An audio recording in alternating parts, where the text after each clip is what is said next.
রাজ্যের সরকারি কর্মচারীদের ডিএ বা মহার্ঘ ভাতা নিয়ে ফের শুরু হয়েছে জোর চর্চা। কোন হারে মিলতে পারে ডিএ? নতুন সরকার এলে কি বদলাবে পরিস্থিতি?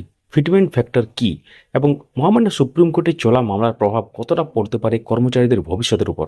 আজকের ভিডিওতে সবকিছু বিস্তারিতভাবে আলোচনা করব, তাই ভিডিওটি শেষ পর্যন্ত অবশ্যই দেখবেন। বর্তমানে পশ্চিমবঙ্গের সরকারি কর্মচারীদের অন্যতম বড় দাবি হলো কেন্দ্রের হারের সঙ্গে সামঞ্জস্য রেখে ডিএ প্রদান। এই বিষয়টি শুধু এখন আলোচনার মধ্যে বা আন্দোলনের মধ্যেই সীমাবদ্ধ নয়, আদালত পর্যন্ত কিন্তু গড়িয়েছে।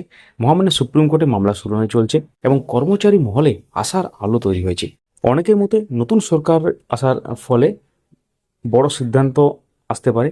ফিটমেন্ট ফ্যাক্টর কি তাহলে? এটা একটু জেনে নেওয়া দরকার।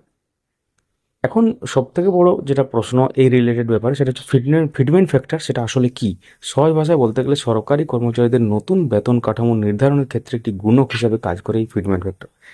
ধরুন, কোনো কর্মচারীর বেসিক বেতন 10,000 টাকা, যদি ফিটমেন্ট ফ্যাক্টর 2.57 হয়, তাহলে নতুন বেসিক দাঁড়াবে প্রায় 25,700 টাকা।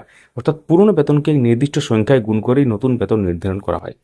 একটা সূচক থাকে এবং ওই নির্দিষ্ট যে পয়েন্ট, যেটা একটু আগে আমরা বললাম 2.57, ধরুন যদি ফিটমেন্ট ফ্যাক্টর হয়, তাহলে পুরনোর সাথে 2.57 গুণ করে যেটা হচ্ছে সেটা হচ্ছে নতুন হবে বেতন, বেসিক আর কি। তো এক্ষেত্রে আপনারা জানেন যে এর আগে রাজ্য সরকার 4% ডিএর একটা ব্যাপার বলেছিল, কিন্তু কর্মচারীদের একাংশের দাবি এতে প্রকৃত মূল্যবৃদ্ধির সঙ্গে সামঞ্জস্য রাখা সম্ভব নয়। তাদের দাবি অন্তত কেন্দ্রীয় হারের কাছাকাছি ডিএ দিতে হবে। এখন প্রশ্ন উঠছে, নতুন সরকার এলে কি আরও বেশি ডিএ ঘোষণা হতে পারে? সেটা তো সময় বলবে। যদিও এখনও সরকারিভাবে কোনো ঘোষণা করা হয়নি, তাই কর্মচারী মহলে এই নিয়ে কিন্তু জোর জল্পনা চলছে। এবার আসি মহামান্য সুপ্রিম কোর্টে কেসটা কোন পর্যায়ে আছে। তো এদিকে মহামান্য সুপ্রিম কোর্টের ডিএ মামলার শুনানি অত্যন্ত গুরুত্বপূর্ণ উঠেছে। যেটা খবর আসছে, 3 সপ্তাহের জন্য শুনানি স্থগিত রাখার আবেদন জানানো হয়েছে।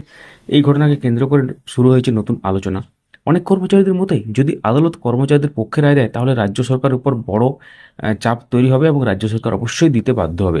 আবার অন্য অংশের মতে সরকার আদালতের বাইরের সমাধানের পথও খুঁজতে পারে।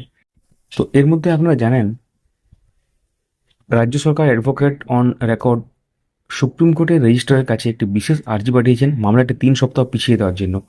তো এর আগেও কিন্তু অনেক রকম খবর আপনারা শুনেছেন। পাশাপাশি বকেয়া ডিএ যা কোর্টের নির্দেশে রাজ্যের দেওয়ার কথা, তাও সরকার কর্মী ও পেনশনারদের একটা বড় অংশ এখনো পাননি।